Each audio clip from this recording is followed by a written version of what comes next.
कटक जिला चौद्वार विरूपा barrage निकटରେ cycle और bag phone रखी नदी को डेई निखोज होइतबा युवकर मृतदेह उद्धार होइछि। सूचनायोग्य युवक जनक हेले चौद्वार 12 नंबर वार्डर प्रभात दास पुआ प्रदीप कुमार दास 18 वर्ष। युवक जनक युक्त 3 वाणिज्य विभाग चौद्वार कॉलेज छात्र बोली सूचना मिली।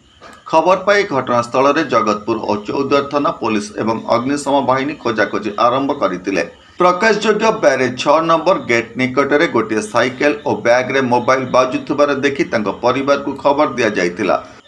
सोमवार अपराह्न ओड्राफ दल खोजाखोजी आरंभ करिला परे प्रदीप दास शव मिलिथिला। घटनास्थल में चौद्वार पुलिस शव व्यवच्छेद पई कटक मेडिकल को पठाइछि। चौद्वार रो बबिता बेउरा रिपोर्ट होली टीवी ओडिया। नमस्कार, मु लिपिका आपण मानक स्वागत करछि नुआ रूपरे होली टीवी ओडिया। होली टीवी ओडिया सहित जोड़िया आपण माने लाइक करंतु, सब्सक्राइब करंतु, शेयर करंतु।